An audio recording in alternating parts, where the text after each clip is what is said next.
All right, welcome to another edition of the Big Ten Edge podcast. I'm your host, Chapp, and my other host, Walter. And look, we got a lot to talk about in this Big Ten landscape.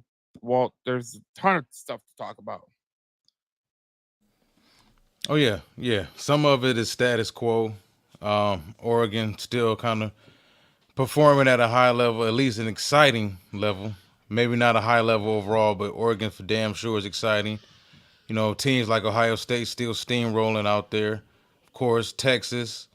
Um, I think putting Michigan in one of the more sobering moments. I think that this program hasn't seen in a very long time, man. People may talk about the Lloyd Carr days as it being a downtime for Michigan football. I thought Lloyd Carr was damn good at that time. Yeah, It was very just underrated. Very yeah, it underrated. was it was just reaching a point in time I think in college football where if you lost 3 games or you lost 4 games, you're a crap coach, Yep. which is far from the truth. No, Lloyd Carr was never ever anything close to a crap coach at all. But it seems like it's heading towards some of those sobering times, though. The whole situation with Sharon Moore and the contract. Is it signed? Is it not signed? Is it real? Is it not?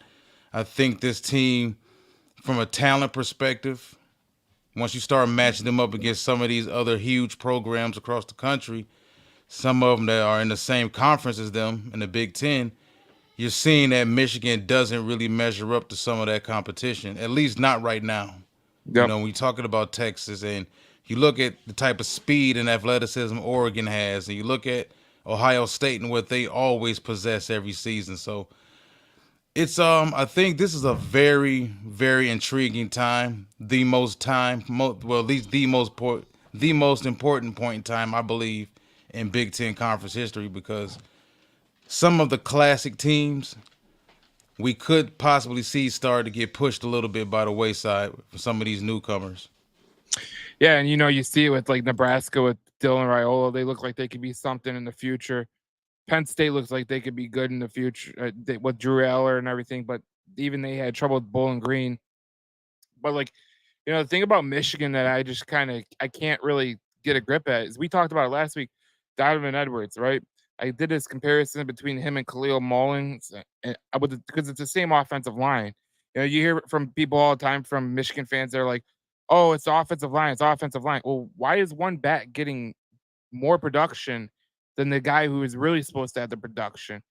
And the other thing is like Sharon Moore might be okay. He might be involved in some controversy. Let's just put it that way.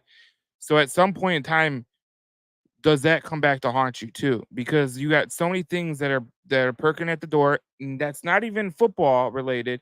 But once you get to the football aspect, that's when you get to a whole nother aspect of like Michigan football. Like they don't have a quarterback that can compete in the Big Ten. Their offensive line is one of the worst in the Big Ten. If you go look at Pro Football Focus, it's literally one of the worst. Their run blocking, I think, was like fifth, is like 17th. Pass blocking's like 15th. Like that's not the way you win in Big Ten football. And I look at their schedule and I go, okay, they got USC coming into town, but if they play like they did against Texas, USC is going to roll them too. Yeah, I mean, I think Sharon Moore, of course, he wanted this job. This was his dream job. Did he envision getting the job under these type of circumstances?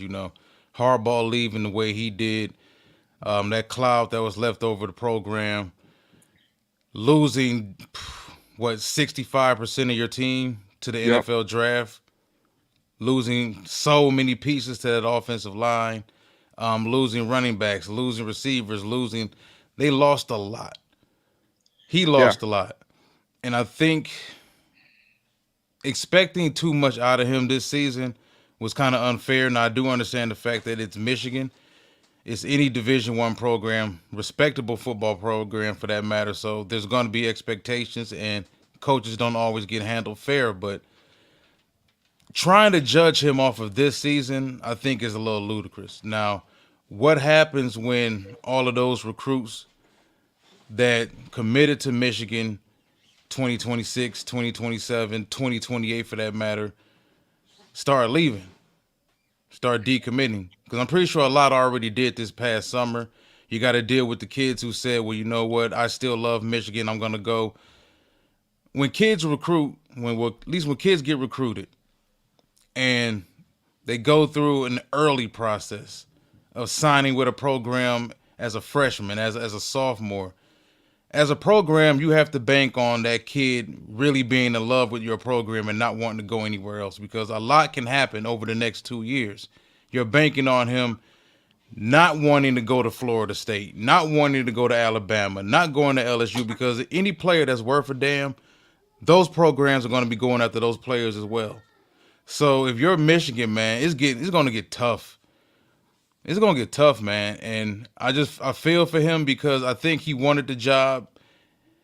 If it came with all of this, if he had known 2 years ago, 3 years ago that, hey, I was getting set up for this job, Jim's going to leave in another 2 years or whatever, I don't think he envisioned it would be this.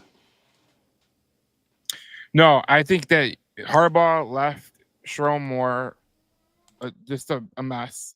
Obviously, you deal with the allegations of cheating or whatever. You also deal with you lose a majority of your roster, and then not to mention Sherrone Moore. He doesn't go out and get someone from the portal like a quarterback or offensive lineman. Right now the Michigan Wolverines, they rank 66 out of 69 Power 5 teams in offensive line grade for pass pro. That's right behind Colorado, which is not where you want to be. I think me and Walt have been saying that for a while. But when you talk about Michigan, like, yeah, because has Sherrone Moore been put up to a bad situation? Absolutely. This is not the situation that I don't think he envisioned, or the circumstances of taking over the program he envisioned. But this is what it is. And would it be all right if what is it should Michigan give Sherrone more time? Yes. Although there is a caveat into that, and it's if he's involved in any of the stuff that might come out in the NCAA NOA notice of allegations, that's where they might like pivot, and that could be realistic, but it could also be something that could set the program back. We've seen what happened when they went and hired Rich Rod, and then they hired Brady Hoke. Like, they never found that guy until they found Jim Harbaugh, and Sherrone Moore kind of is like Jim Harbaugh, wants to play the Same same thing with way. the quarterback position. They went Yeah, through a lot of quarterbacks before they finally landed J.J. McCarthy and wound up winning the national title. But sticking on that quarterback position, I want to ask you something about that because do you think any of this entire Harbaugh situation had any bearings on guys not coming here? Because you're a defending champ, and you're telling me quarterback room wise, this was the best you could do. Cam Ward didn't want to come in. If all we know, listen, a lot of times we just assume it's a big time program. Transfer portal guys are going to want to come here. We just won a national title. But those kids know everything about our program, or your program for that matter, that you do. They yeah, know all the players. They played with a lot of those players in high school. yep. So they already know each other. They know who's going to the NFL. They know who's staying. They know who's hitting the transfer portal 3-4 months before we do. So it's like, but you would think in theory, you couldn't get Cam Ward here. And I'm not even the biggest fan of Will Howard, but Will Howard's looking fantastic in that wonderful Ohio State offense. Well, I mean, But any would with that offense, especially the wide receiver that he has, Jeremiah Smith. But it's funny you asked that because, like, I don't know, man. Like, I think it's like this. Like, could have it played a role in a quarterback not coming here? Could the allegations be a role into something that could, because they hear stuff and they talk to other players. I'm sure they talk to Michigan Wolverines, and I'm pretty sure if there's any doubt, like if there's any like, oh, I don't know, man, like I don't know any of that, I think they're gonna steer clear.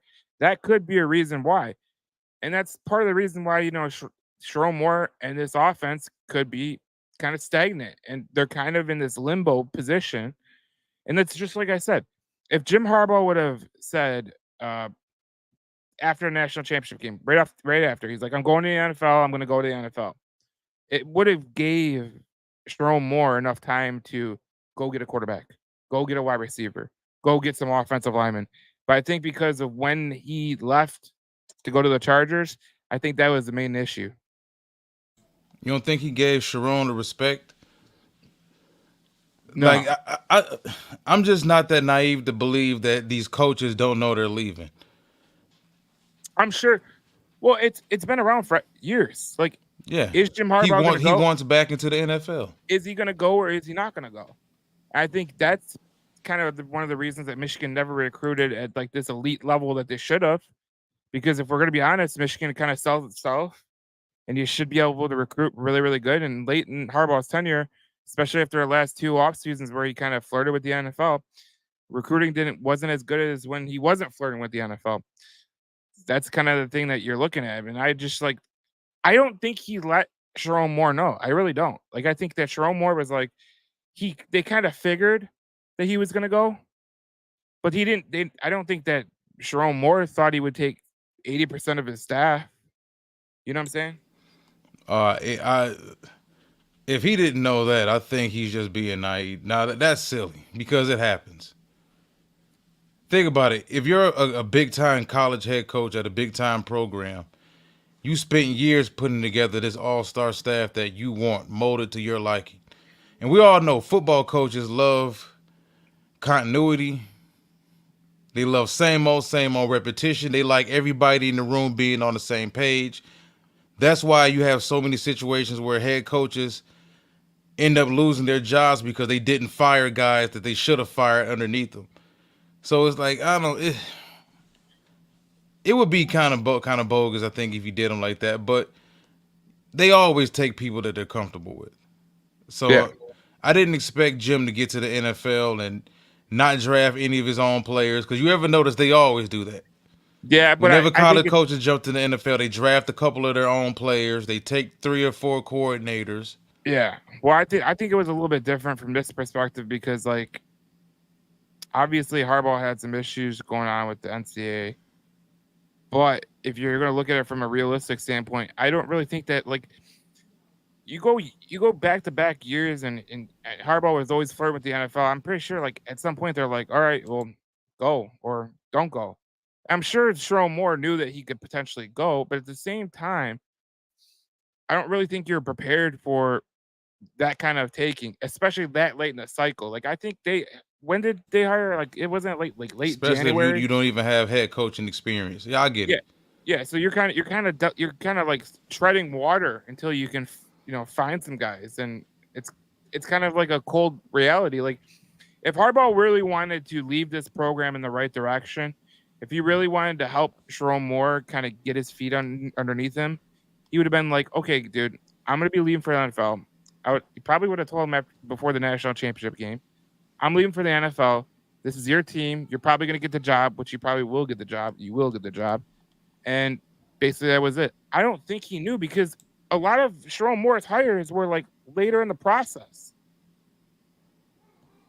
Yeah, I mean,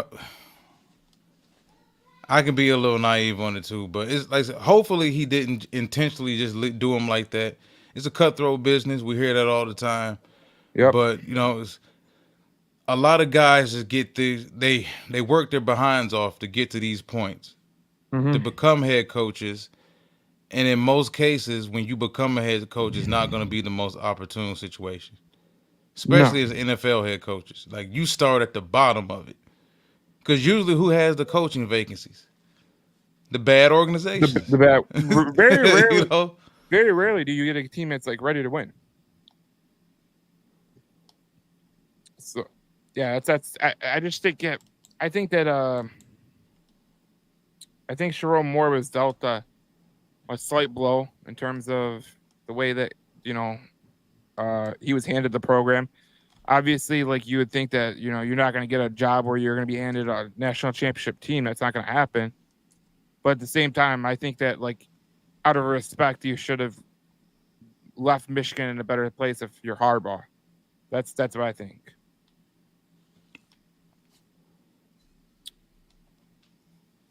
well, couldn't agree more. But hey, it's a situation where Yeah. are Well, they going to yeah. give him the opportunity to dig himself out?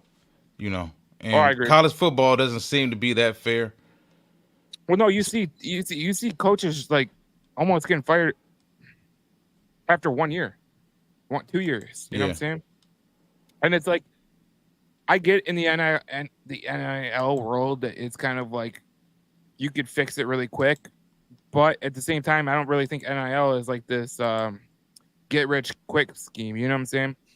I think a lot of fans they think about it like, oh, if you just get these NIL guys or you get someone in the portal, that's going to be like the magic wand, and that's not the way it is. I mean, if it was the way it was, right, the transfer portal was the way it was, and you were getting this elite talent, Colorado would be fine right now. But the fact of the matter is, they are not fine. Well, there might be more to that, but we'll get to that when we talk about Nebraska. But I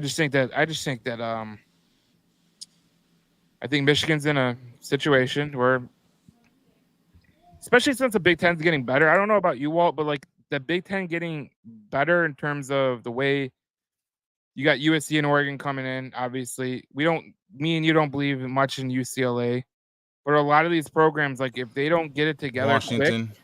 yeah, Yeah. Washington, if they don't get it together quick, they might be left behind. Like that's just the way it rolls. Yeah, I mean that's pretty much what I was pointing towards earlier in the show. That adding all of this new blood, this infusion of new blood into the Big Ten is going to start to push some of these lower programs and mid-tier programs back a little bit. Like look at Clemson. Clemson will never leave the ACC. They have really no reason to. If they go Well, anywhere else, they're mid-level. They're like a South Carolina in the SEC. We really being honest about it. well, I think if you got a coach that believed in the transfer portal, like Dabo doesn't, but if you did, I think Clemson would be a force. But we're talking about if, you know what I'm saying? We're not talking about the reality of the situation. I just think that it's funny because like, we talked about Michigan last year and it's like they have such a good they have good recruits coming in. They have pro talent that's just year on the yearly, but it seems like this year in particular, they have so much talent on the defensive side of the ball, but it's still like it's not something's not working. Like it just isn't working. Like to get blown up in your own house like by Texas. I get Texas is a good team, but at the same time, There's levels to it, man. you When I can't watched that game Saturday, that's all I thought to myself. Like, okay, you know what? We're Michigan, and we were Brady Hoke. This is Michigan, goddamn. this is Michigan. This is Michigan. No, but is I said the same thing about watching Ohio State and Michigan play on the same field for a long time. That there's Michigan 5-star talent, and then there's Ohio State 5-star talent. And then there's Alabama level of 5-star talent. Like all of these 5-star talents aren't really created equal. And a lot No. of times when Michigan gets on the field with some of these faster teams, some of these teams that get the upper echelon players. Not to say Yeah. Michigan doesn't, because Michigan recruits California really well. Of course, they recruit the state of Michigan very well. Ohio. They've been digging into Florida pretty good over the past few years or whatnot, doing a good job of expanding, but it's not just getting a Florida kid. It's like, what Florida kid do you get? Oh, we got 5 Florida recruits coming in. Okay, well, are they the top level Florida kids? Or it's like there's a certain level, and I'm not saying it has to be anything dirty at all, but if Michigan wants to survive, if that brand itself, if that program, that football program doesn't want to become Michigan basketball, if they really want to survive and thrive, they must start playing the game everybody else is playing. They have to. Michigan is too big of a brand football wise to become Michigan basketball. That can't happen. Oh, I agree totally. Yeah. It's kind of like what we said about UCLA last year, right? I mean, last podcast. Like, you don't want to become that, or you don't want to become Minnesota, or something along those lines. Like, I don't know, man. An I feel like afterthought of the Big Ten. Can you imagine the Big Ten where we don't talk about Michigan until we talk about the 5th or 6th team or no. 7th team? And it's a possibility when you look at this talent. Yeah, well, yeah and no. I mean, I still think Michigan would be good, but you know, I've always been among the belief that like It's all holier than thou type stuff. Like, oh, we're gonna do it the right way. What is the right way? Like, what is literally the right way? Like, do you want to be Alabama or do you want to be like Vanderbilt? Pick your poison. A very bright school. You could be a very bright school. You could be Wisconsin. I mean, Wisconsin's done it for a long time. They're a bright school, hard to get into. Academics do matter at Wisconsin, and we could see exactly what's going to happen on Saturday in Wisconsin. Alabama's going to come up there and they're going to bully ball them. They're going to make them look like they are trash pandas. Man, we spent almost a half hour on Michigan. It's only 20 minutes. We're good. Yeah, so let's go. We'll move on because we could talk about Michigan. They're easy to talk about, but let's go through the scores. Obviously, no, this is not scores. This is the next week's schedule. All right, scores. Obviously, we talked about the Michigan-Texas game, 31-12. Maryland, Michigan State, 27-24. That was a final in Orchard, in Maryland. Bowling Green almost beat Penn State, 34-27. Yeah. Akron sucks, but Rutgers beat them 49-17. Rhode Island, Minnesota should roll them. They did. Wisconsin beats South Dakota, not South Dakota State, not North Dakota State, South Dakota, 27-13. Eastern Michigan, Washington beats Eastern Michigan 30-9. Iowa State beats Iowa 20-19. Illinois beats Kansas 23-17. Ohio State, like we were talking about, beats the Western Michigan Broncos 56-0. Nebraska beats Colorado and Deion Sanders 28-10.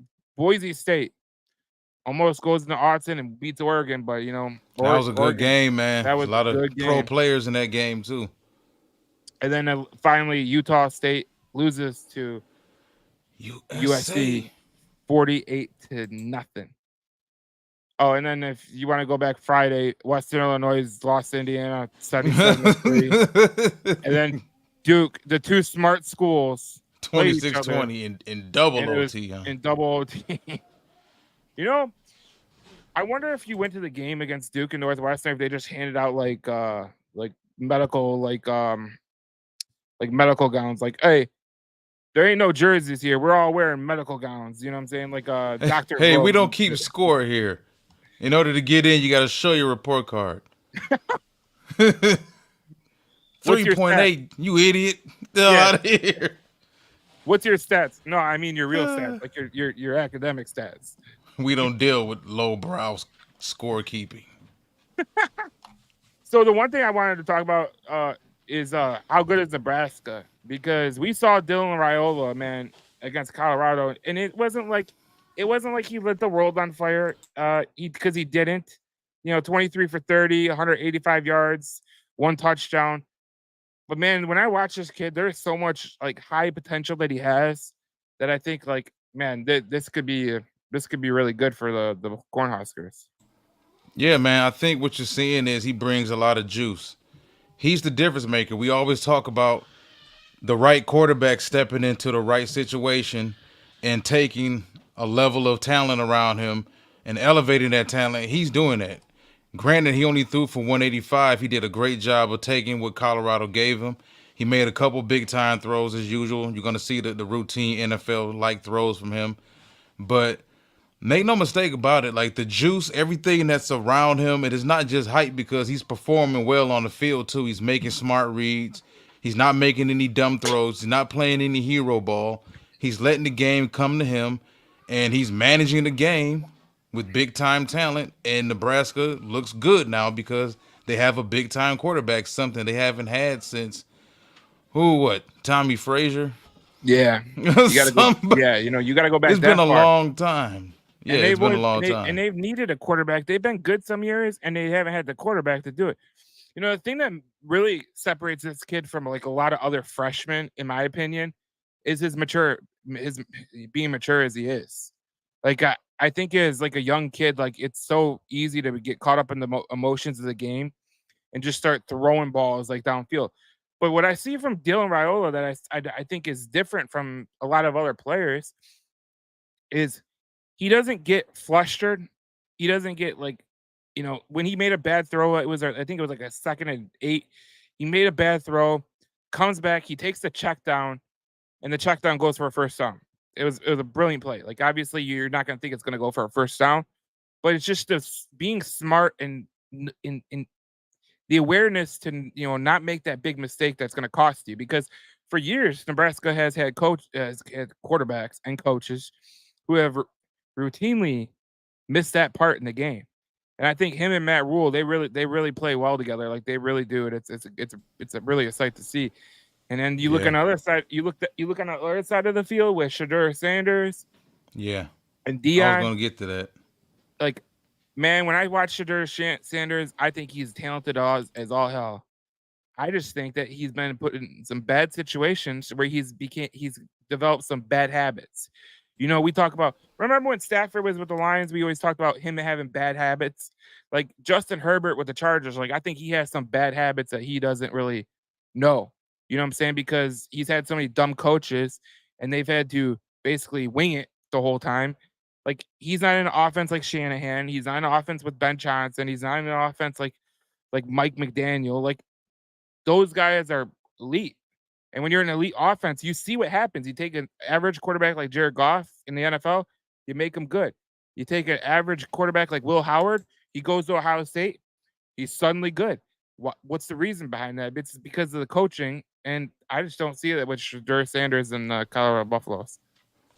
Well, I also think that 19, 20 years old is very, very, very tender years of a young man's life, especially young men like Shador Sanders and Dylan Raiola, who have grew up in the spotlight. Both of their fathers played pro football. Both of their fathers are Pro Bowl players. Dominic isn't a Hall of Fame player, but both of their fathers were big time NFL players.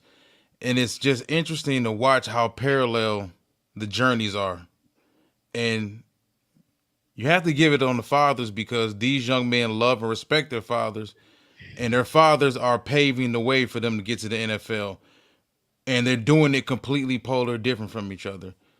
It seems like Dylan Raiola is in a way calmer situation, a way more low key situation. Even though he was a big time 5-star recruit coming out of high school, we knew who Dylan Raiola was 3, 4 years ago. But they've done a good job of reducing the amount of talent and pressure around their son. And it's like you look at Deion Sanders and his approach and his situation with his son is, hey, all the cameras, all the attention, all the pressure, we welcome it.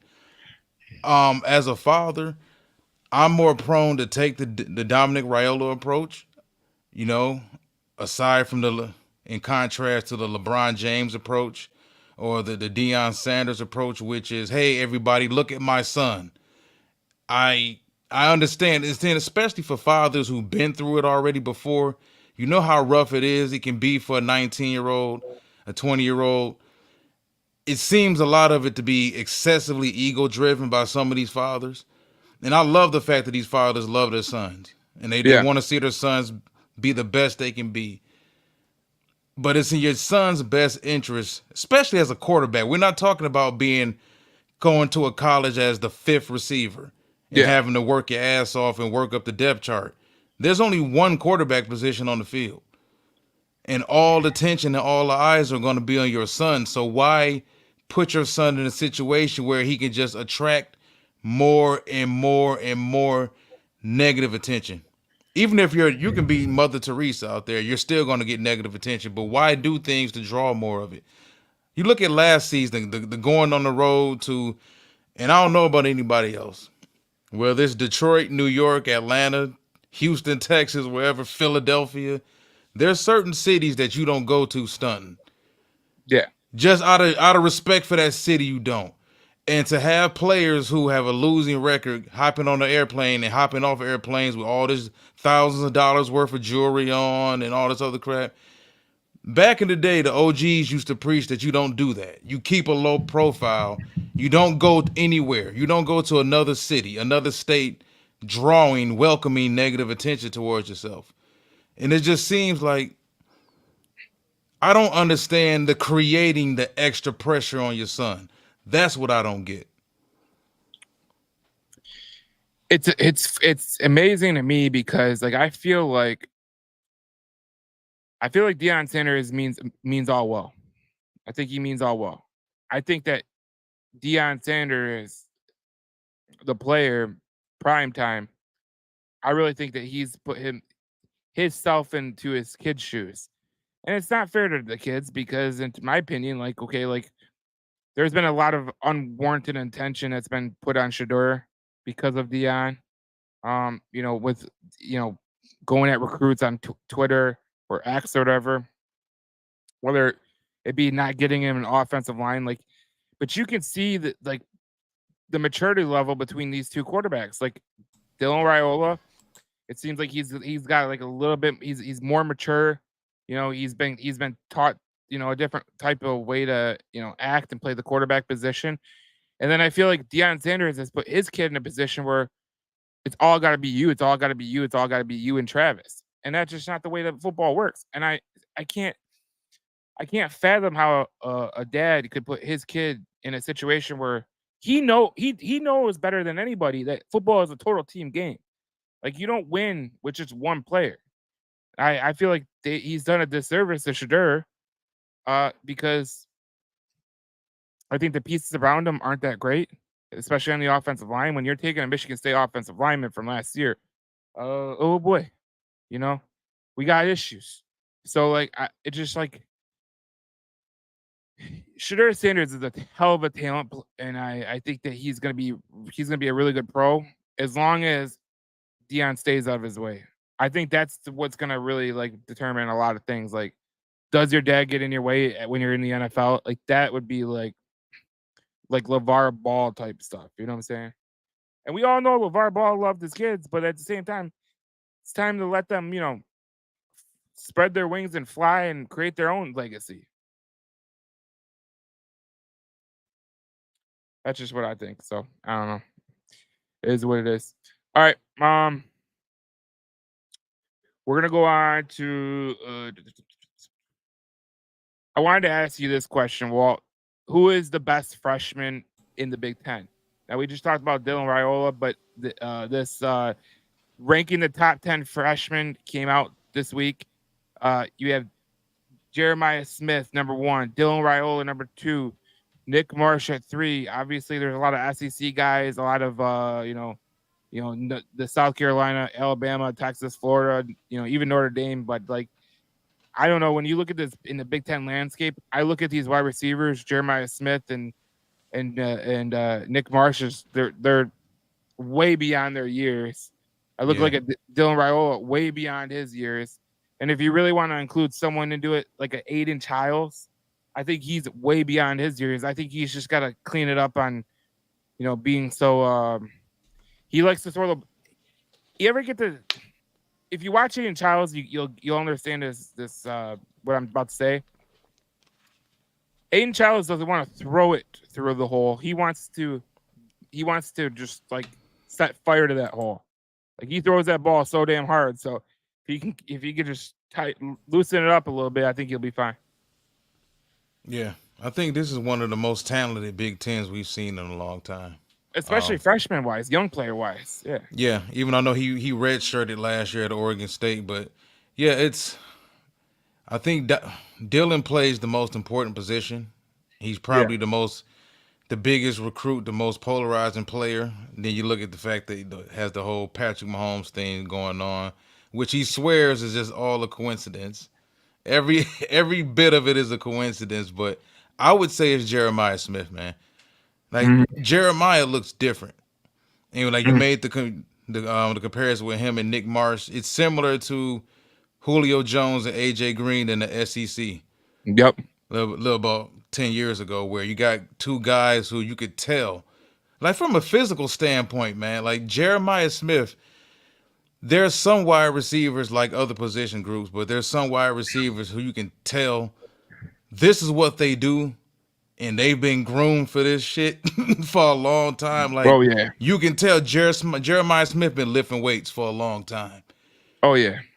And you look at the body type. He's listed as 6'3". I don't think he's really 6'3". I think he's about a solid 6'2".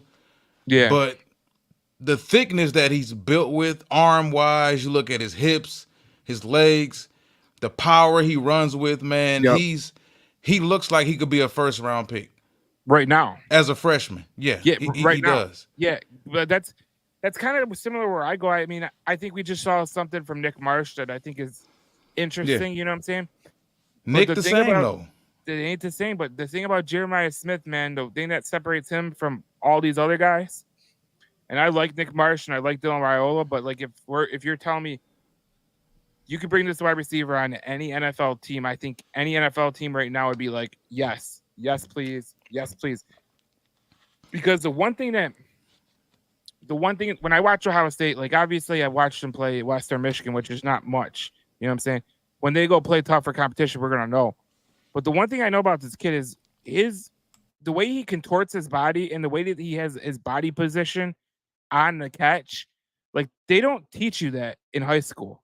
They don't teach you that in college. They teach you that in the NFL. Like the way he like he twists it, he turns it. You know, he doesn't leave a little bit. He doesn't when he catches the ball, he doesn't leave it to where they could hit the ball out. Very strong guy. You know that you said he's 6'2", but like he's kind of in that fringe range of like 6'2", 6'3", kind of like Justin Jefferson is. You know, where they Yeah. say he's 6'2" on like a report, but he's like really like a 6'1". 6'1". Yeah, Yeah, yeah. I think Jeremiah's probably a legit 6'2" though, 6'2.5". But you can never really trust the NFL, not the NFL, but the collegiate stats, but on these players. But yeah, I think it's definitely Jeremiah Smith.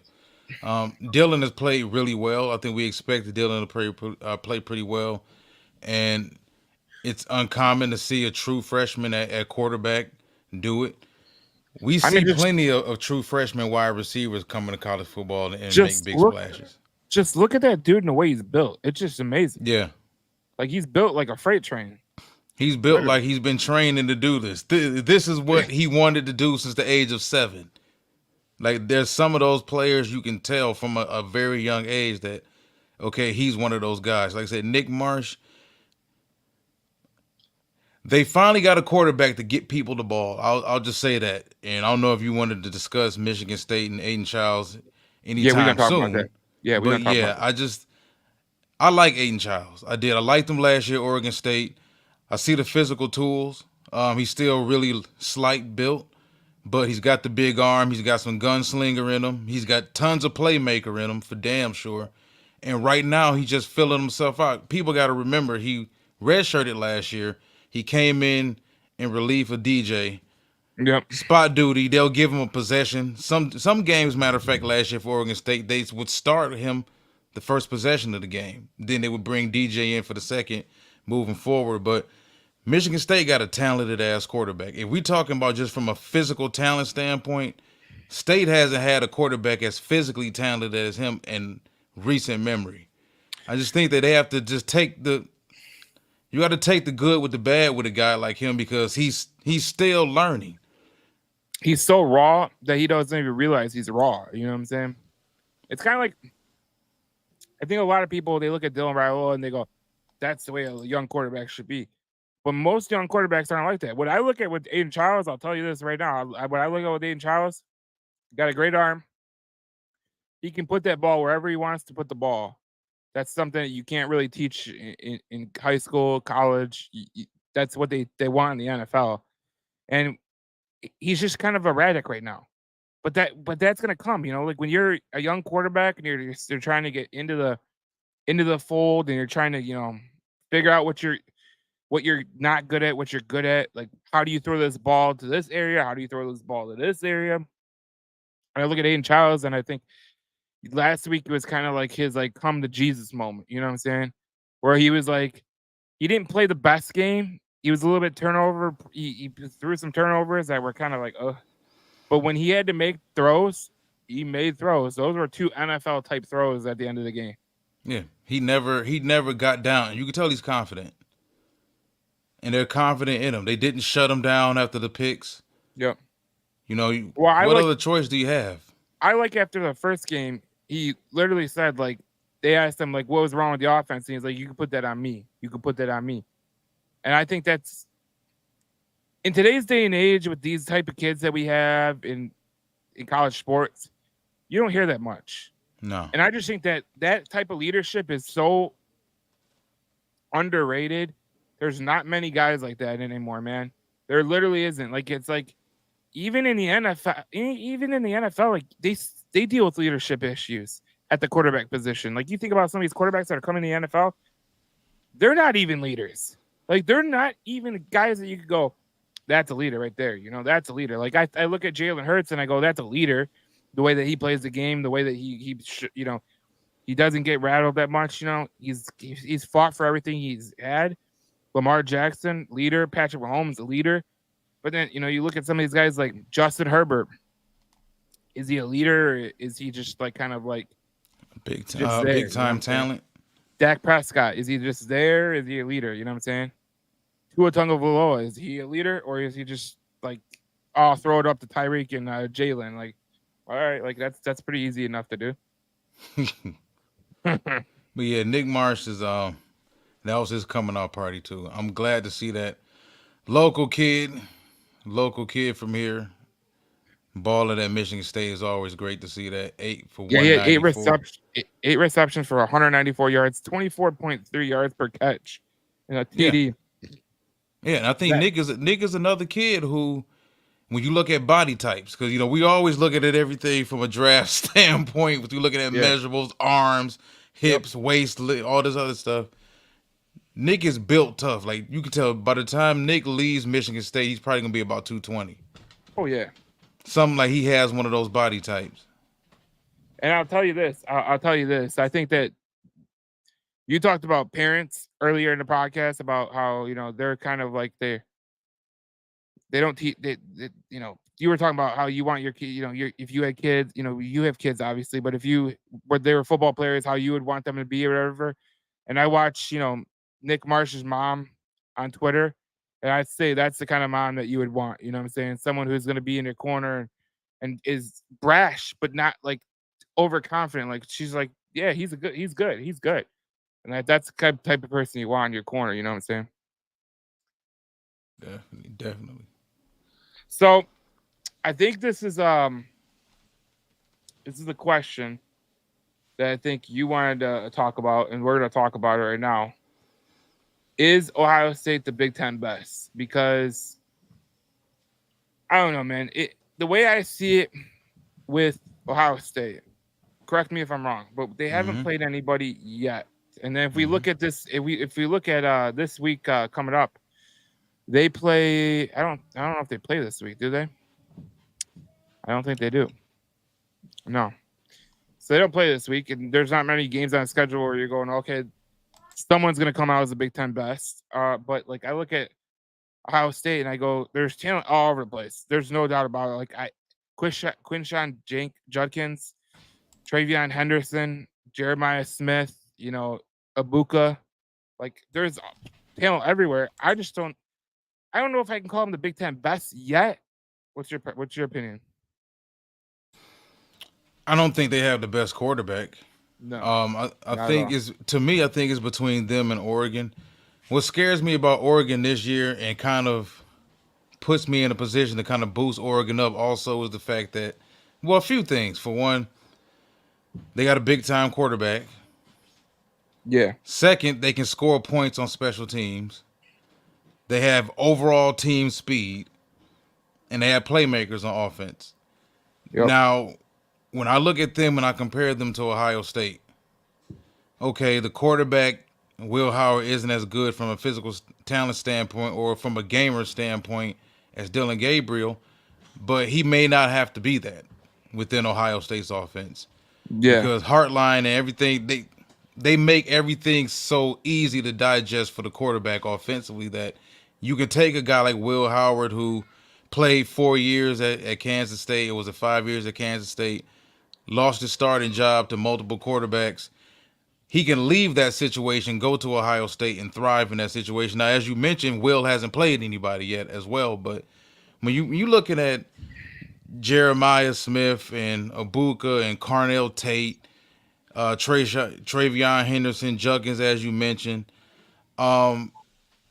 the offensive scheme within he plays in, and then you look at the defense as well. I think that's what really separates Ohio State from Oregon. As the season evolves, I think defensively Ohio State will be better than Oregon. So a big question I do have about Oregon is how does Oregon play when? Because I haven't looked at Oregon's schedule as far as late October, November, or whatnot. But how will Oregon respond to having to go play at Penn State during that time of year, or at Michigan, or at Ohio State, or a cold game at Indiana, playing in areas they're not used to? But can Oregon beat Ohio State on any given Saturday? I think they can because they're talented enough. Yeah. Well, if you look at Oregon's schedule, they play Yeah, Oregon State this Oregon. week. They play Oregon State this week, and then they play UCLA at the end of September. And then when they get to October, they really don't travel to the East until they play Purdue. But November 4th, they play Michigan State, which I mean, the way Oregon's playing, every game is pretty much a toss up right now because they look like ass. They look like complete ass. They're playing like complete ass. They can't run block. They can't pass block. Dylan Gabriel is one of the most pressured quarterbacks in the Big Ten.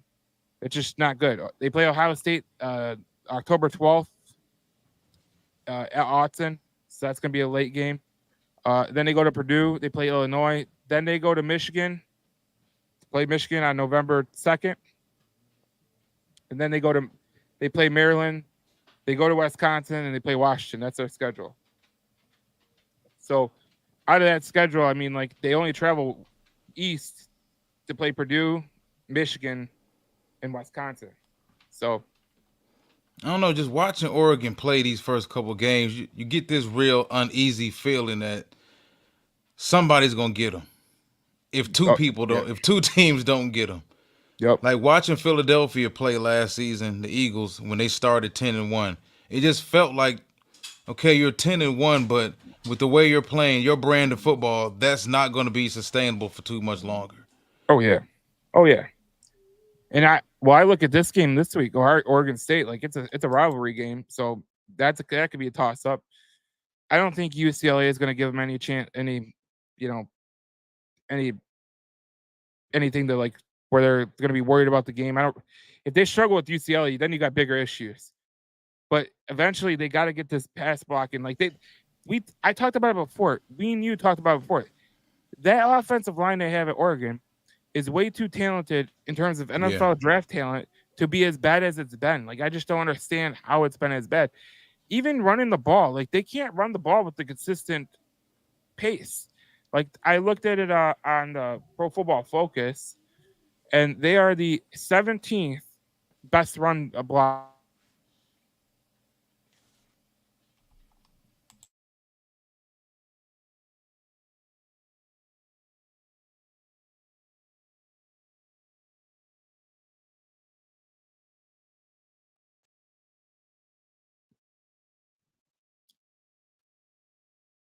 You there? Yeah, if I can hear you now. Yeah. But no, I look at this. I look at this, and they're at the bottom. It's bottom of the barrel type stuff. It's not like they're. Or what up? Or is it special stuff? we've seen some of these weird ragtag talented ass teams. They just win game after game after game. Remember, they won last week because of 2 special teams touchdowns. Oh yeah, because they should have definitely lost that game for sure. But they got luck. I don't say lucky. They got lucky because they made so many mistakes in that game. I don't understand how they won that game. Like I know the special teams touchdowns were huge, but Well, the splash plays too. yeah, I think that was it. That's what really put them over the top. I believe. Evan Stewart transferring in from Texas A&M. He's got a consistent quarterback now. yeah, Evan Stewart is showing what he can do. So it's Tez Johnson for that matter. Like they got speed and talent everywhere. So and I'm an advocate of game changers. As long as you have guys that can tilt the game at any point in time in your favor, whether it be a punt return, a kickoff return, an end around, a fade route, a deep or a streak, whatever it may be, somebody that can immediately tilt the game, you always got a chance. Their yeah, problem is they're just so ass defensively. Yeah, defensively they're not good either.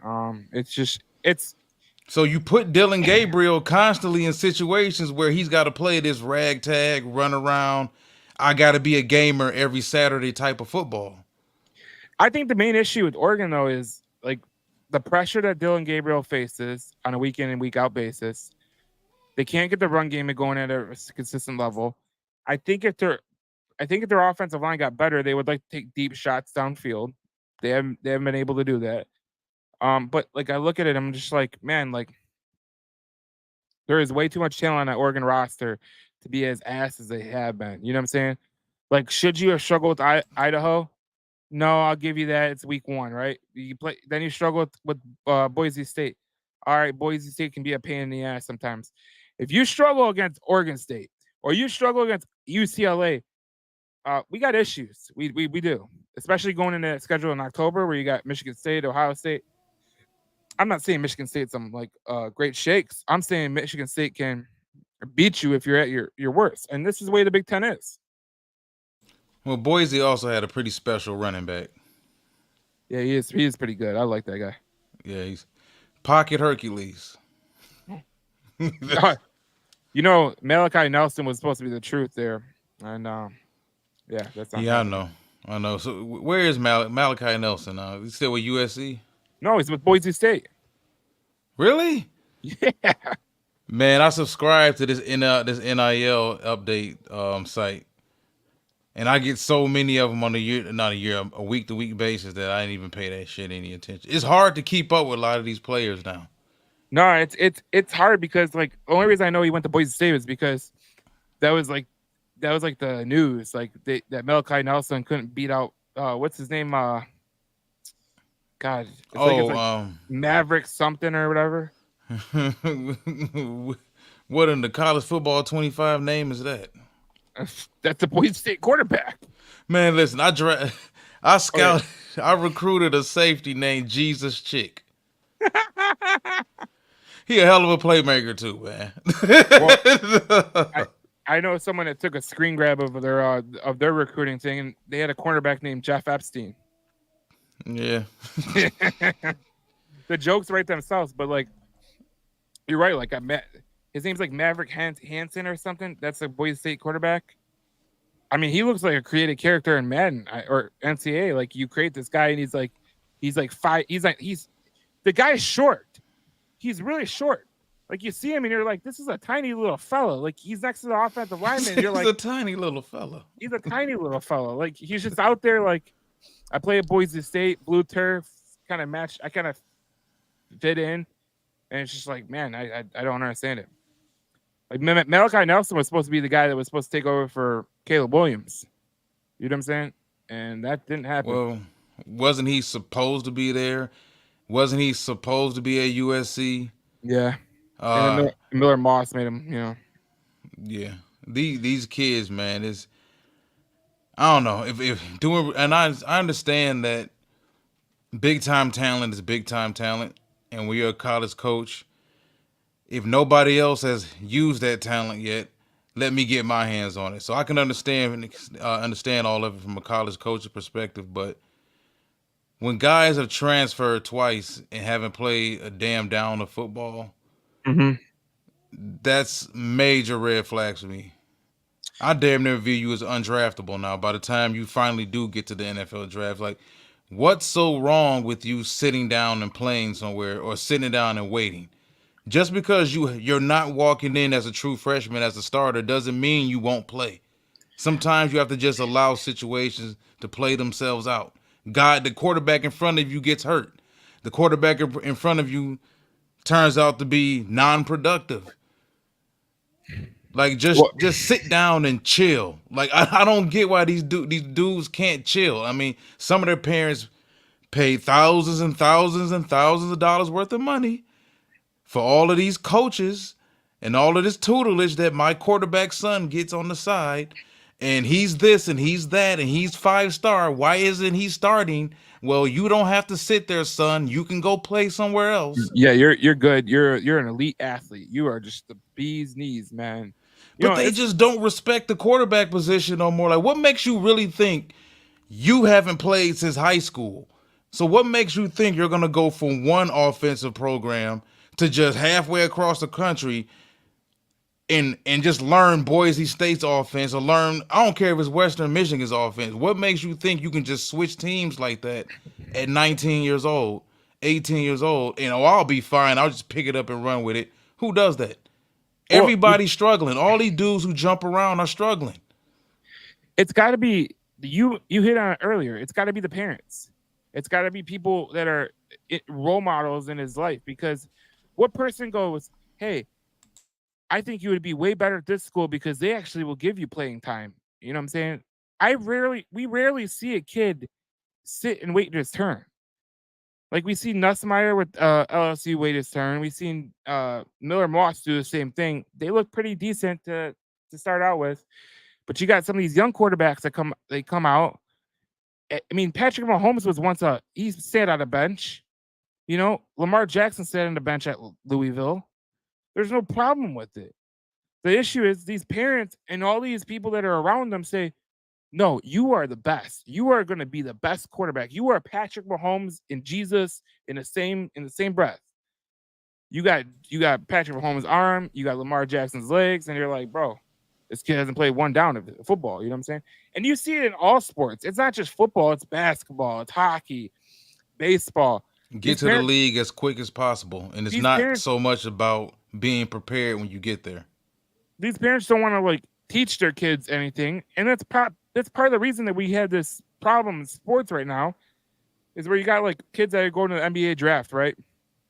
None of them are ready. None of them are ready. Oh, I'm gonna go to the G League instead of going to college. Oh, I'm gonna do this to go to Europe to go not playing college. And then they come to NBA and it's like they need a year or two to develop. Why not just develop at a college? Why not just develop in the G League? It's just it's the same thing over again. Like the kid that the Pistons drafted, Ron Holland. Like he was supposed to go to Duke. That was where he was supposed to go. But he was told by his parents, and he had a family friend who said that he should go to the G League. That kid, he's going to need a year or two just to get acclimated to the NBA. You know what I'm saying? Like you're not LeBron James. Even Kevin Durant, spent time at Texas on the bench. True shit. I'm just saying, listen, it all goes back to how do I get to the NFL with the shortest road possible? And it's not about me being ready, it's about me just getting there. That's the At the end of the day, that's the mentality a lot of these kids have nowadays. And it's being preached to them by their parents, it's being preached to them by friends of the family, high school coaches, pop corner coaches, college coaches even telling them this, agents. Everybody's telling them this, and it's like the mentality is just get in the building. It doesn't matter if you're ready or not. No, the shit matters because No. once ask Quentin Johnston if it matters. Oh yeah. Yeah. It matters being ready because if you think, well, I got drafted, the work is over with. No, now you're a 20-year-old wide receiver, a 21-year-old wide receiver, quarterback, competing against a bunch of grown ass men in a locker room. Dudes are 25, 33, 37, 30. Yep. And they view you as lunch meat because you're in position. Oh, they drafted you to boot me out the way? No. Nah, it's not gonna happen. It's kind of like this, man. Like think about it like this. If Trevor Lawrence was told at an early age that he wasn't like the greatest thing on earth, right? He wasn't Peyton Manning and whoever people said Trevor Lawrence was. You saw all the comparisons. He's Peyton Manning, John Elway. He's got this kind of arm. You know, he's got a golden penis, whatever the case may be. it's like, man, like I don't care. Like the reason that Trevor Lawrence struggles in the NFL is because he never really worked on those things. I look at the top quarterbacks in the league right now. Top quarterbacks in the league. Josh Allen, where did he go to school at? Wyoming. And went to JUCO prior to that. Yeah, JUCO. Where did Patrick Mahomes go to school? He started in his third year at Texas Tech. Third year. Jalen Hurts goes from Alabama, loses his job to Tua, who Tua, whatever Tua. Anyways, loses his job, goes to Oklahoma, gets drafted in the second round, becomes the Eagles starter. Now look, because he fought his way to the top. You see what I'm trying to say? Lamar Jackson, same thing, fought his way to the top. Like even the guy like Brady fought his way to the top. yeah, Brady with this where he was drafted. You look at guys like this is Russell why Wilson had to yeah, fight. Did the same thing in college, going for Wisconsin to NC State to Wisconsin. yeah, and you know what he went to Wisconsin because he thought that would give him a better chance to like get seen, and it was because he went to the Rose Bowl. But like even like a guy like Dak Prescott, like I don't like Dak Prescott as a quarterback in terms of like his pro potential, but I respect the fact that he was a third round pick and he busted his ass to get where he is. Even guys like they were drafted number one overall, like Jared Goff and Baker Mayfield, who have resurrected their careers. You look at them and you go, what do they have that's different from other quarterbacks that were more talented? They fought Adversity. harder. They fought Most harder. people, even outside of sports, you need some sort of adversity in life. If it's all just handed to you, now you can look at Andrew Luck. Luck was a guy who was labeled as the next one at a very young age. But it all comes down to like who your parents are too. But Um, his dad was like hard on him. Like his dad even told him like after a game where he like won the game with 5 touchdown passes, like you weren't good enough. Like you simply weren't good enough. What do you you mean you're stink, not good Drew. enough?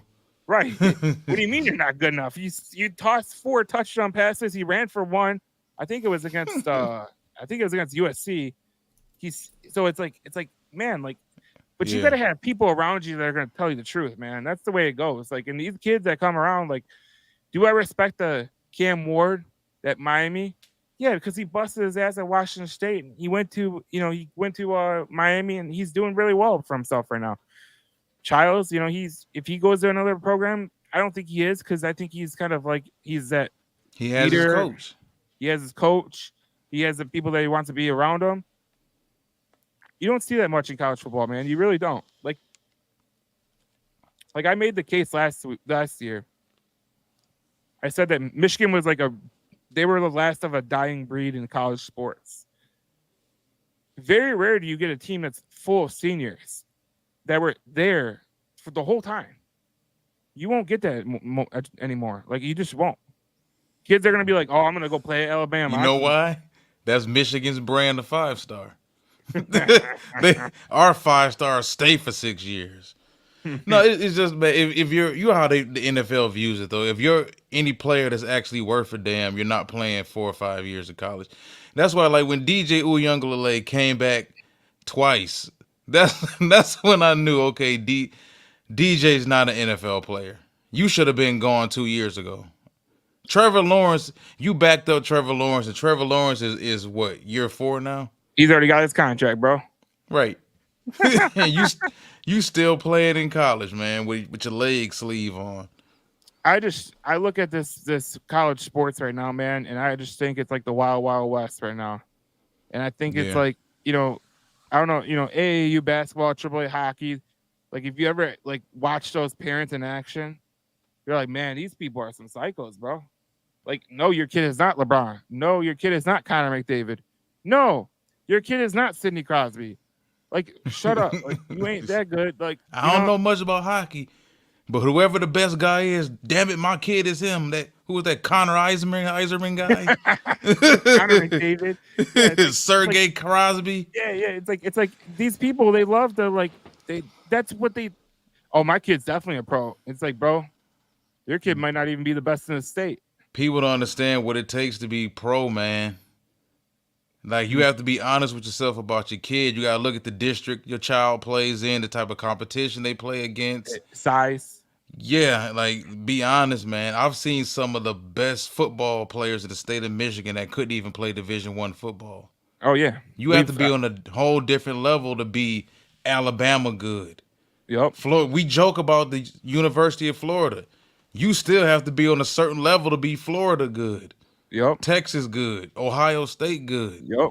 There's a I certain remember level. when we got Donovan Peoples-Jones when Ohio State recruited DPJ, and he ended up they ended up quote unquote missing out on him, and he went to Michigan.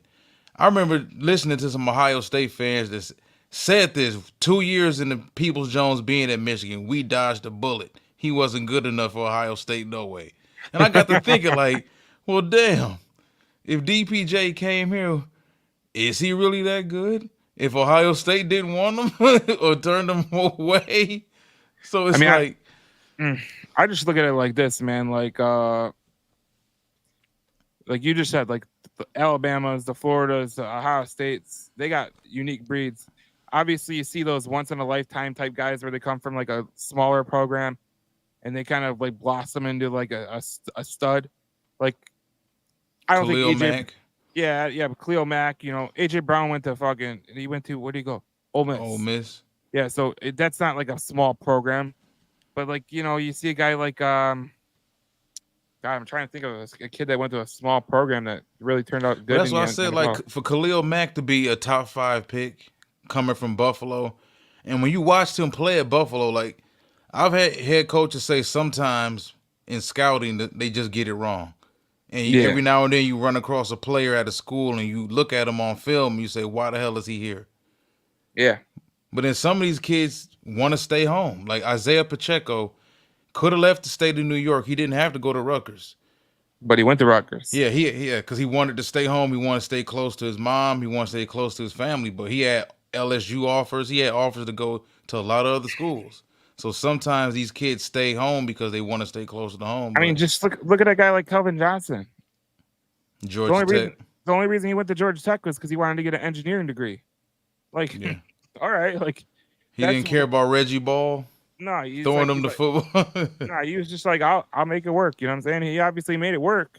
Yeah, I mean, it could have been worse, but like you just see it, man. There's certain type of kids. They either got it or they don't. We see it when we're doing draft prep and everything. Like you either got it or you don't. Like it happens every year. Like it's not just like, oh, this guy has it or this guy has it. Like I think me and you are both on the same page about Jaden Daniels. We're like, this kid has it. You know what I'm saying? And then you look at a guy like Drake May, and you're like, this kid's gonna need some time. You know what I'm saying? And that's the way it is. yeah. So if we look at the schedule this week, what games are you interested in? Obviously, Washington. I can't see who they're playing. Uh, Damn it. Oregon's playing Oregon State. Notre Dame versus Purdue. Now, first of all, Well, Washington State. Washington State. Oh, so it's the Pac-12 is coming back together. I see. for, for one more hurrah. The Pac-2. Anyways, were you surprised about the Notre Dame game? Like losing Northern Illinois? Like I was like, I watched that stuff and I was like, man, this coach, like for Northern Illinois, like he looked like he was gonna cry. Like he literally looked like he was gonna cry. I was like, man, I feel so happy for him. But I was like, if you're a Notre Dame kid, like, man, Join the sucks. conference. Yeah, join a conference. You know what I'm saying? Like you beat Texas A&M and then you lose to Northern Illinois. Like life comes at you pretty fast. What the hell was the spread on that game anyway? It was like I know Notre Dame had to been favored by at least 25. Yeah, it was like up there like 21, 22 or something. So it wasn't like it wasn't even supposed to be close. And they held it out, but you look at like Troy in Iowa, that's not gonna be a good game. Indiana versus UCLA. I don't know. Basketball. This Indiana team, they could score, so that'd be an interesting one. UCLA kind of sucks, but that is two basketball schools going against each other right there. Eastern Illinois versus Northwestern. They'll have a hard time there. No, just kidding. Northern Iowa versus Nebraska. Dylan Raiola can just pad some stats. Maryland, Virginia. Man, Maryland's favored by 2.5. Interesting, because Virginia sucks too. I can't remember last time Virginia was good. I really can't. Man, what? Chris Long. Armstrong. Who was the quarterback? Was it Connor Armstrong? Oh, Brandon the guy Armstrong. they were hyping up as a first round pick 3 years ago. Yeah. They were like, oh, I love when people use this. I don't know if you do, Walt, but this is funny. He's got a boomerang arm. What the hell does that mean? Oh, that's something new they're using. Yeah, it's this slang for like, okay, he's got a boomerang arm, so like they use it with like Mahomes and Allen and Jackson and like all these guys that can throw off platform or whatever. Hmm. I'm like, all right, whatever. But Brennan Armstrong sucked too. Where did he go? I forget where he went to. Man, these Um, these quarterbacks leave. They just play musical chairs. I'll leave your school. I'll leave my school. You want to come over here, and I'll go to your school. I thought Grayson McCall was going to be so good. He leaves Coastal Carolina to go to NC State, and he's ass now. So that's how it goes. Michigan plays Arkansas State. Do they cover? Well, they I better cover it say 23 and a half. I okay, selfishly, I want to see Butch Jones cry on the sideline again. Like I live for that shit. You know what I'm saying? Butch Jones crying on the sideline. I remember at Tennessee, they were getting whooped by Florida, which Florida wasn't that great when Butch Jones was there, but they were whooping on Tennessee like pretty bad. And this guy's over here crying. I'm like, man, you got to get off the sidelines, bro. And then he used that whole, I don't know if you remember it. Well, he's like, we got to take the trash out. Start taking yourself out. I say Arkansas State. I'll take them. They cover. They'll cover the points. Yeah, that 23 and a half is a little bit too Especially much. with the way Michigan been playing. Well, the way their offense plays, I mean, 23 and a half is like their defense better pitch a shutout. Oh man, Alabama 16 on the road at We got Wisconsin. Wisconsin. I'll take Alabama in the points. Wisconsin. Since when did Alabama visit any damn body? Okay, Alabama's visiting Alabama's visiting Wisconsin because they know Wisconsin is booty juice. So, So so we'll pay you a visit we'll come up this year. right now. We'll make time for you right now. It's like, all right, Alabama comes up to Wisconsin. Nick Saban would have never done that. Yeah, man. I was like, since when the hell do Alabama visit any damn body? They don't. Prairie View A&M, the HBCU plays Michigan State. There is no spread on that because just a big question mark there. Spread. Your guess as good as ours. there was a point in time where these books had the spread. I forget what I think it was Alabama was playing like Chattanooga or whatever. And the spread, I was the biggest spread I've ever seen in my entire life. It was like 71 and a half. I was like, just take it off the books, bro. Like, Well, let's just create the spread now. I'll say I'll take Michigan State minus 17 and a half. yeah, that's good. That's a good one. I don't really think they're gonna like run it up on Prairie View. You know what I'm saying? That doesn't They seem better. like that. you better run it up on some damn body. Hey, we giving you this money. We're gonna run it up on you. And then Central Michigan plays Illinois. Illinois is a 20-point favorite right there. Mm. Minnesota plays Nevada, and they're 7. How bad is Nevada? Seriously, how bad is Nevada? 17 and a half points To Minnesota. The total is 40. It's 43 and a half. That means they don't even see them scoring like 20 points each, like 23 points each. Man, you get to some wonky ass.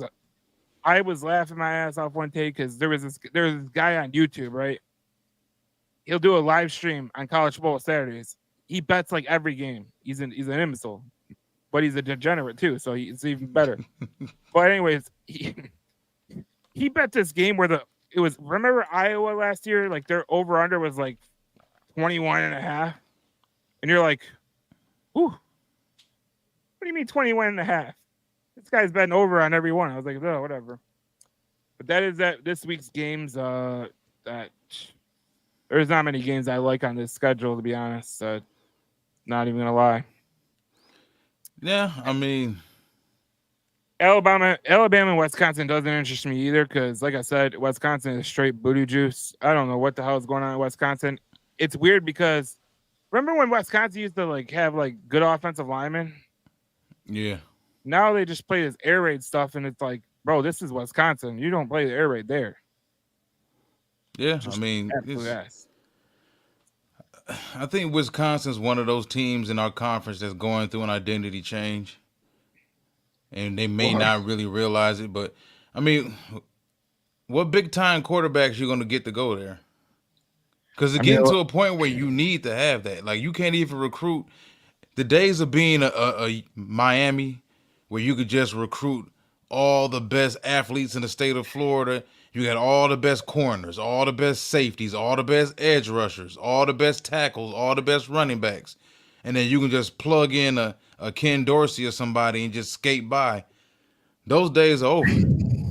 Like you need to be able to actually recruit quarterbacks now. They tried, like, well, Nebraska tried last year with what was it? With dude turned out to be extra trash last year that came from Georgia Tech. Um, oh man, Black quarterback that was at Nebraska last year, and then he I forgot where the hell did he leave. He left Georgia Tech, went to Nebraska last year, and then left Nebraska. He's man, somewhere, right? I'm running a blank on this, but I know who you're talking about. Remember, God, what was the kid from Malik Zaire? Remember Malik Zaire? That was the kid that was supposed to be like the bee's knees, and he was like, oh, he was the knees, all right. And Cade Klubnik. Oh yeah, Kate Klubnik is another one that's like, you know what's funny? Like you look at like, I don't know if people have actually like did the research, but if you like look at where Mahomes was recruited, Lamar Jackson was recruited, Josh Allen was recruited, and you go, those Jordan are three Love. best quarterbacks. Those are three best quarterbacks in the in the NFL right now, and they weren't recruited highly. And then you look at some of these highly recruited quarterbacks, and you're like, man, straight ass. Yeah, it just goes to show you that most of these scouts don't even know coming out of high school. You're evaluating a 16-year-old boy. Let's be honest about it. If you look at where Patrick Mahomes and Jordan Love were ranked in their high school classes, and to be the only quarterback, that's what's really weird about it. In that class, they're the only two quarterbacks out of, I think, 82 quarterbacks to even start an NFL game. That's insane. That's Yeah. insane, especially since they weren't highly recruited guys. You know what I'm saying? Yeah, Like so it's it's just like, like is it the chicken or the egg? Like which comes before? Like is it college coaching? Or are they just probably, getting these young men and they're ruining them?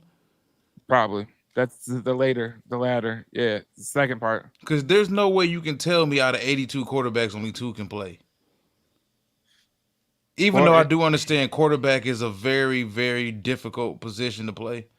well, it's kind of like what we talk about all the time with the quarterbacks that go to NFL. Like if you go to the wrong situation, you're going to Look be at in a Bryce bad. Young. I feel Right. horrible for Bryce Young right I now. feel terrible for Bryce Young because he's going to get all the hate. I hope a team says, you know what? I think this kid could be good in the right situation. I'm going to give him a shot. You know what I'm saying? Like if I was the New York Giants and the Panthers offered me a trade this year, I would do it. Send Daniel Jones and his bow-legged ass back to Carolina. They could deal with him. Yeah, it's rough, man. Hopefully Bryce mentally strong enough to withstand all this. But He looked so broken against the Saints. He looked so broken. Like he looked like he was like. First of all, I felt bad. I felt extremely bad for the kid. Like you got to deal with this garbage. Like you literally got to deal with this garbage. Like it's not even like every Carolina's like day, a great team. Your owner's kind of an asshole. You have a new rookie coach. There's really not anybody that you got. They got Deontay Johnson, but who the hell is Deontay Johnson in the wide receiver world? You know what I'm saying? right? Like Caleb Williams is throwing to three like wide receivers that can play ball. DJ Moore, Keenan Allen. Not even Rome him. Look at Odunze. it. Look at his homeboy with Houston. Yeah, CJ Like Stroud. I gotta talk to you every week when we catch up and look at how contrasting our two positions are. Like Bryce would be better off if the Colts took him Probably, if he yeah, didn't go number one overall. because Alec Pierce and Michael Pittman and and Speaking of Jonathan that, Taylor. Anthony Richardson looks like Oh man, that throw was mutant. you That tagged was me in it. very I thought mutant like. you tagged me in that video. I thought I commented, but man, it's like that kid is so talented.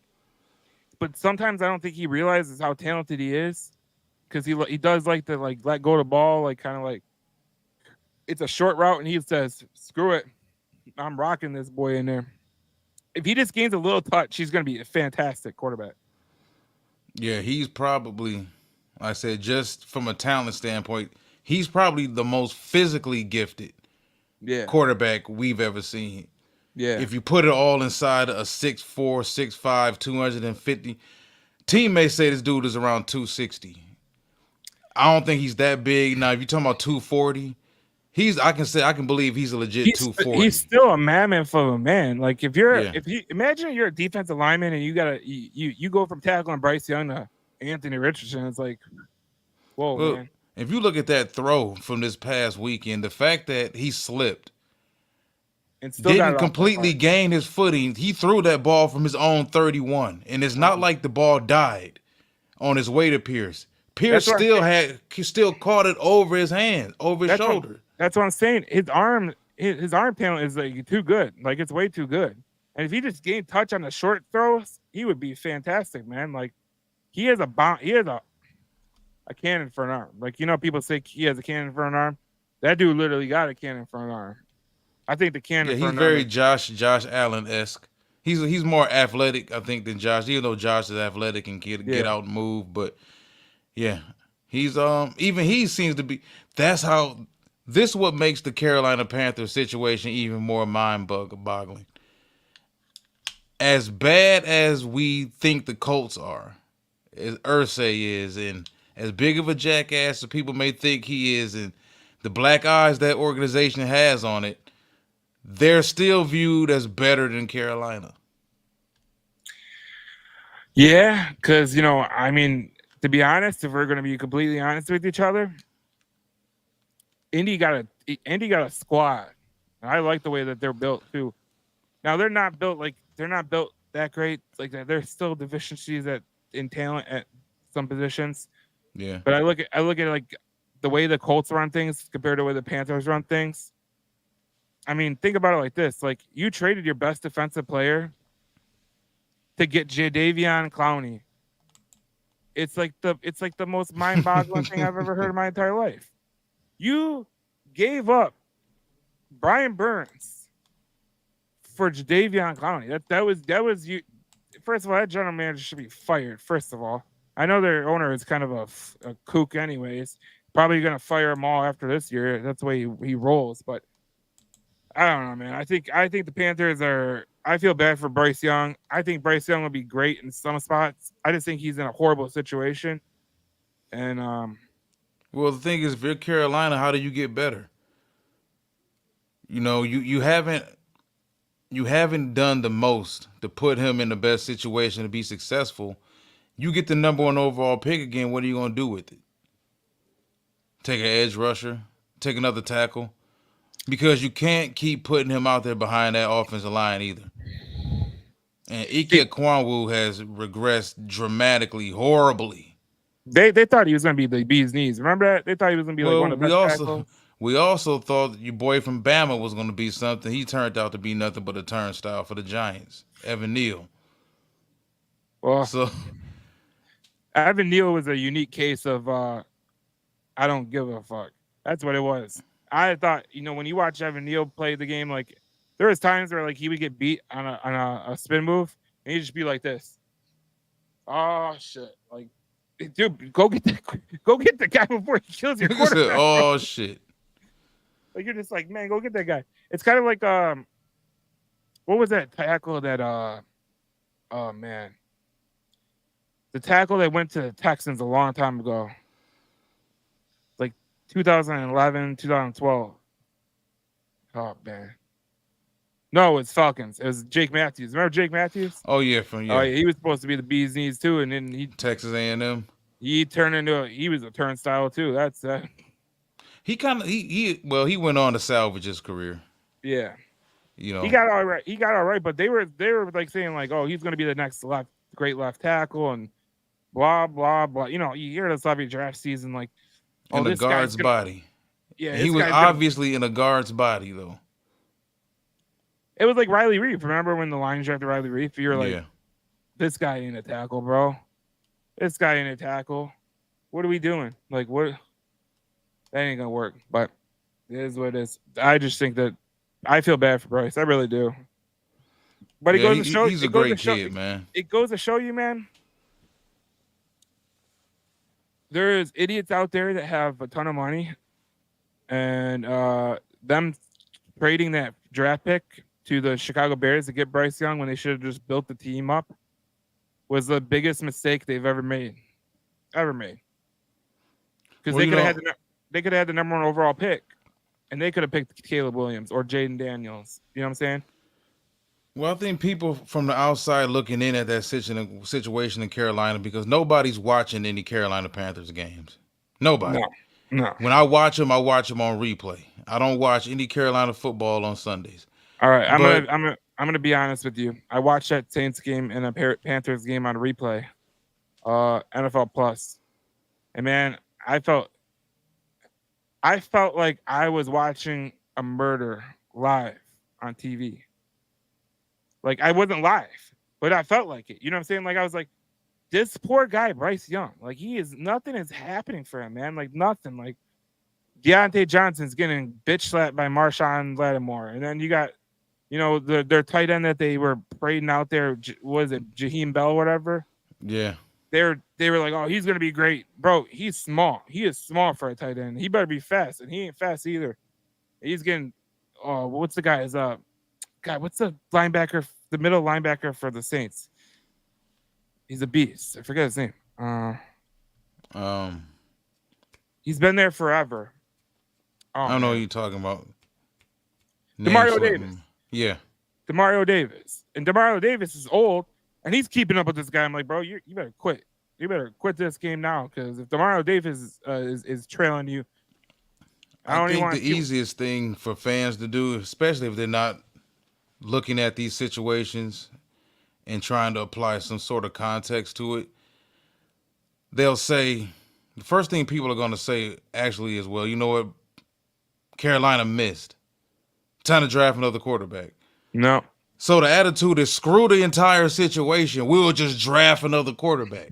Like, no, like, that's not the way things should work. Like, you, as an organization, you have to actually build something. Yeah. And I think some bad organizations view great players, great draft picks as someone to come in and change everything. So you want this 20-year-old or this 21-year-old to come into your toxic situation and change everything when you're supposed to be changing everything for him. That's why when I hear people say, oh, they should have took CJ, I doubt if CJ would be successful there right now. No. Not behind that damn offensive line. How? They can't run the football. They can't pass block. It's all about where you go, though, man. Like, if CJ Stroud didn't go to the Texans, would he be CJ Stroud right now? Probably with the Colts, not. Probably. Okay, the Colts, yeah, because they got Taylor's good. But if like Anthony Richardson went to the Panthers, who would he be? He would be just running around everywhere getting hurt. Yeah, he would be getting hurt. But like, it's like, the problem is in the NFL, especially a lot of these like owners and general managers, they think that when they draft a guy number one overall, that he is going to change the organization. And yes, sometimes you can get a guy that changes the organization. It can happen. But that's not the expectation. You know what I'm saying? Especially the way that these kids come out of college right now. I don't see one player that I go, yup, that kid's going to change your franchise without any help. Not one. Not one. People should stop looking for that too. Stop looking for, I'm looking for somebody I can draft that doesn't need me to do shit. Like really. Think about it right now. Your two top quarterbacks at the top of this draft are Carson Beck and Shedeur Sanders. Not mine. Who do you got in your top three? I got Big Ball and Quinn Ewers. I do like Quinn Ewers, yeah. But people say he's too small and That's he's probably about 6'1.5", maybe 6'2". But that arm talent though, and then he's gotten better the more he's played too. Because remember, he was bounced left Ohio State, got hurt against Alabama that first year that he was at Texas. Then things kind of slowly started to come along. But I think Quinn Ewers is hitting his stride now. But it's funny because let's say someone drafts Ewers, or they draft Shedeur Sanders, or they draft Carson Beck. Oh, this kid's gonna change it. Guys, you realize Carson Beck came from an offense where he had Brock Bowers and he has Oscar Delp now, and he had Lad McConkey, and he has Etienne's brother. Forget his name. Is it Travis Etienne or Trevor Etienne? It might be What is it? Trevor because Travis is over there with Jacksonville. It's got to be Trevor. But anyways, he's got a talented squad over there. So if you expect him to come into the Carolina Panthers and be like, "Yep, he's going to throw 5,000 yards and turn that organization over," I mean, that ain't happening either, bro. It just it points to now finding out when it comes to Carolina how patient are you and how smart are the football people you have in place. Because there's really honestly no way out for you if you're Carolina with this because you believed in Bryce Young if you're the owner. Yeah. I don't know if Doug Peterson wanted him or not. But you believed him. Someone or some bodies believed in this young man enough to take him number one overall. Yep. You have to figure out what the problem is with our acquisitions when it comes to personnel, whether it be free agency, whether it be trades, whether it be the draft, whether it be all three. Carolina been swinging and missing the last 3 years on offensive linemen, defensive player. They lost Yatura Gross Matos over to San Francisco. Brian Burns is gone now. Derek Brown is your best defensive player, being honest about it. J.C. Horn was out there getting cooked Sunday. He's in what a contract year, I think. Think about Jeremy Yeah. Chin had one good year, and that was his rookie year there, and then he fell off the map. You gave Miles Sanders all of that money in free agency, which in theory wasn't really a lot of money for a running back. You can't get him going. Like, they've been swinging and missing so much lately to a point where it's like you have to figure it out if you're Tepper. Do I want to just own this damn team and make money? Or do I want to be the laughing stock of the NFL? Because right now it's heading towards laughing stock. Right. It's like you want to be some fake ass Jerry Jones or something. Like, in these type of organizations that run like this, typically they operate this way in this fashion, they tend to be organizations ran by non-football people. Yep. If you pay that real close attention, it's normally non-football people that run businesses like this. Yep.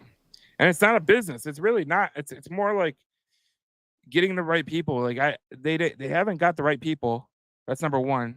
Number two, like the general manager moves that they've had out of Carolina are just wild to me. Like wild.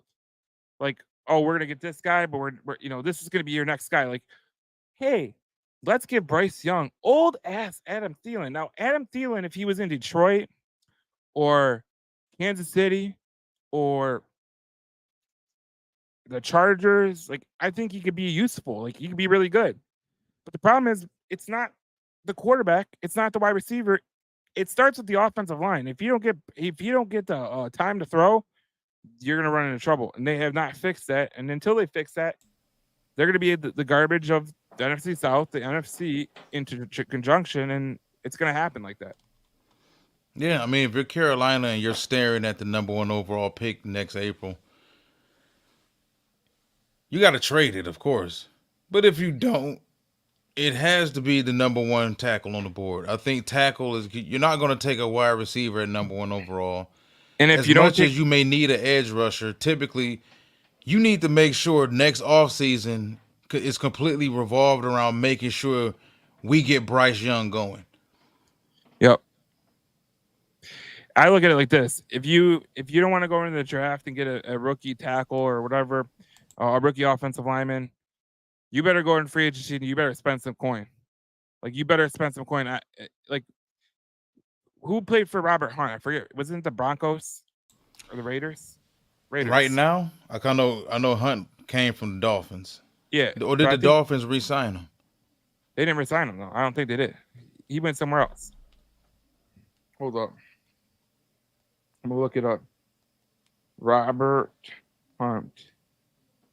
He's he's with the Carolina Panthers. So they tried. They tried. I'm just saying They need more guys like that though. They can't just be one person. you have to have the right football people in place to do the non-sexy stuff, to make the non-sexy decisions. Drafting Panay Sewell at the spot that we took him wasn't the sexy position. He was the Yeah, best player. Some people had him as the number one, number two, number three player overall on the board, but it wasn't the sexy decision. But it was the Mike right Tyson. decision. Yeah, Carolina needs to figure out if they get the number one overall pick, which it seems like they probably will. You get out of that position, you accumulate draft picks, and you draft at least 4 offensive linemen next year. You have to figure out a way to get the best 5 dudes on the field and keep this man upright. He can't do squat if he's not upright. And he can't be upright if he doesn't have an offensive line and he doesn't have a run game. Some of it is just common sense.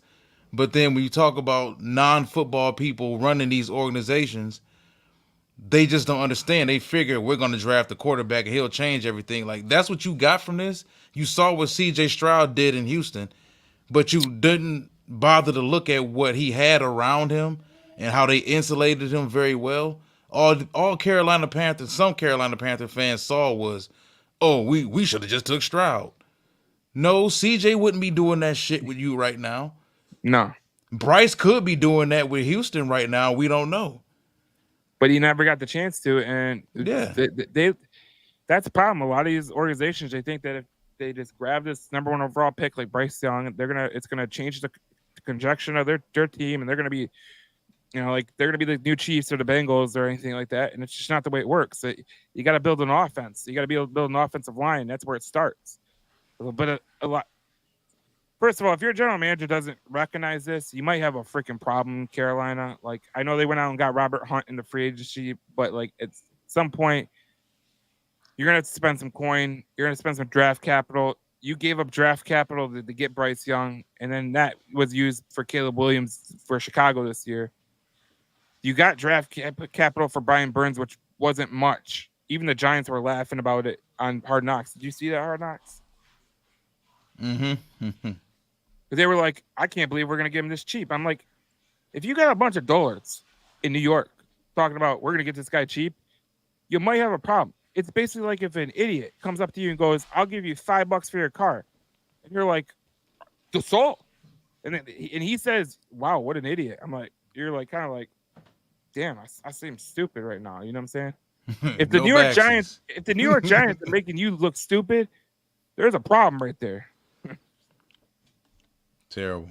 I mean, these are the same guys that were like, that Hard Knocks. I swear to God, that shows exactly what the pro football and football in general has. That I just can't believe. Like that whole dumbass, like, oh, we're gonna let you go to, we're gonna let you go to, we're gonna let you go to free agency, Saquon. We're not gonna tag you or nothing. You go now. He's with the Eagles. Or how about if you're the Jets? You trade for Hassan Reddick. This guy's not even signed. He hasn't even entered the building. He hasn't even entered the building. And the guy that you let go, you traded away, Bryce Huff, is with the Eagles. You can't make this shit up, man. You really can't. All right. This was a good pod, man. This was really good stuff. So I appreciate it, man. It was a good one. We had consistent listeners, and I appreciate everyone for listening for sure. Absolutely. That was good. And we'll be back next week for sure. I might our YouTube page is we're gonna start firing some stuff out there. So keep close eye on that. But yeah, good pod, and we had NFL talk, Big Ten talk. We were just talking football. So obviously this is it was a lot of fun. Absolutely, man. You know, I enjoy this every week. Living in Big Ten country, we follow the Big Ten as much as anybody. And really look forward to consistently talking about the Big Ten on a week to week basis with everyone, as well as getting into some actual draft talk Yep. later on in this season, November, December, once things start to wind down. And Yep. yep, We'll talk football too. This is a good football podcast. Obviously, you'll get everything on it. We'll tie some NFL into it sometimes, like we just did. We'll tie some Big Ten. We're obviously going to talk Big Ten football, but it's going to be a good football podcast for you. So subscribe, rate, review on Apple, Spotify, or wherever you get podcasts. And then we're going to be on YouTube. So look up Big Ten Edge on YouTube. and subscribe there. We'll get to 1,000 pretty quickly. But it's been a good podcast, and we'll see you guys next week.